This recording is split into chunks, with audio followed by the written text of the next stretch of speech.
Honours were just about even at the end of the opening day of the LV County Championship clash between Derbyshire and Essex in Chesterfield, a day when Wes Durston had to retire hurt after being hit on the head by Graham Napier in a fiery spell that changed the complexion of this contest.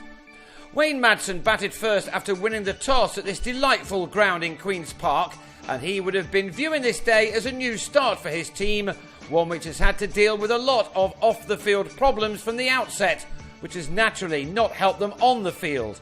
Local lad Ben Slater was included for his first game of the summer after the retirement of Stephen Moore, and he and Paul Borrington opened the game up with a steady stand of 39 runs in the first 13 overs.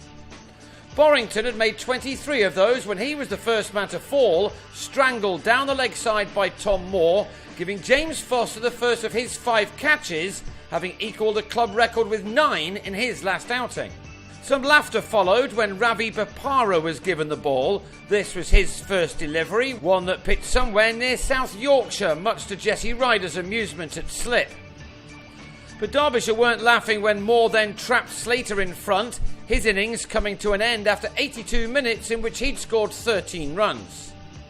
That brought in Shivnarine Chanderpaul, back from his time in Test cricket in the Caribbean, and he edged his first delivery for 4.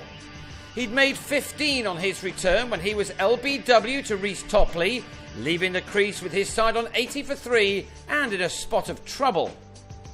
But the tough situation was turned into a much better one for the home side as Madsen and Durston began to turn this game around with an excellent 4th wicket partnership.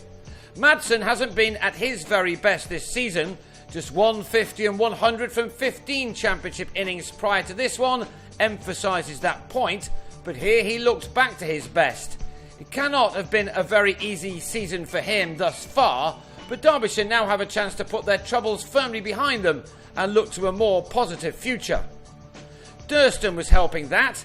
Back in the championship team for the first time since April, he looked in fine fettle against an Essex attack which was without Monty Panesar, who'd been dropped, and David Masters. With both Worcestershire and Hampshire to play, Essex have not given up on promotion yet, and they came into this match on the back of a resounding victory over Gloucestershire.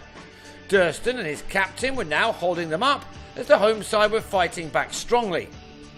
The partnership between these two was heading towards 3 figures, and both batsmen were now used to the conditions, something all players have to do, even the home ones, when playing at an outground such as this one in Chesterfield. Madsen was first to his 50, and it came in an over from Ryan Tenduscarter. The Derbyshire captain took a couple of runs off the all-rounder to reach his 50 off 110 balls, an innings including 8 fours. It was an important knock from the talented batsman who's performed so admirably over the last few years for his county.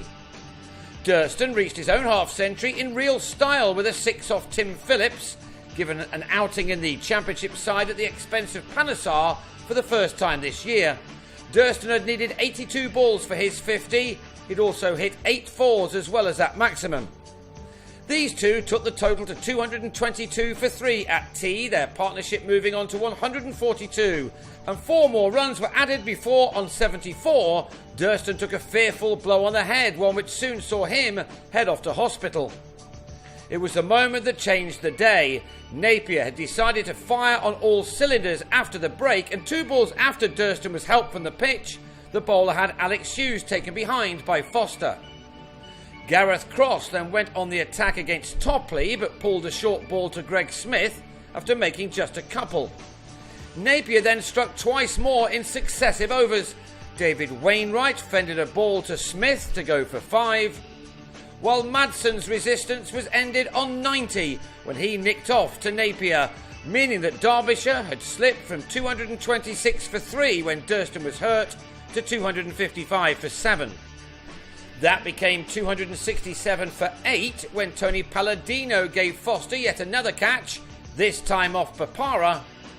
And with Durston unable to return, the innings was over as Foster claimed catch number 5 and his 40th dismissal of another superb season to get shot of Tom Taylor off the bowling of Napier, who ended with fine figures of 4 for 44.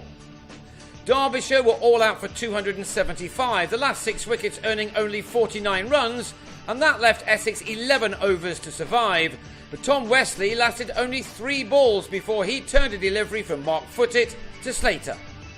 The remaining 45 minutes saw Nick Brown and Bapara blocking, with this a rare moment of aggression from the former, who faced 36 balls for his 6 runs before stumps were drawn.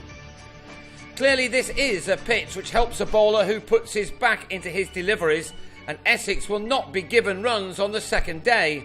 They'll resume their innings on 25 for 1, which means that they'll arrive on the second morning trailing by 250 runs. Of course, we all wish Durston the very best and a speedy recovery.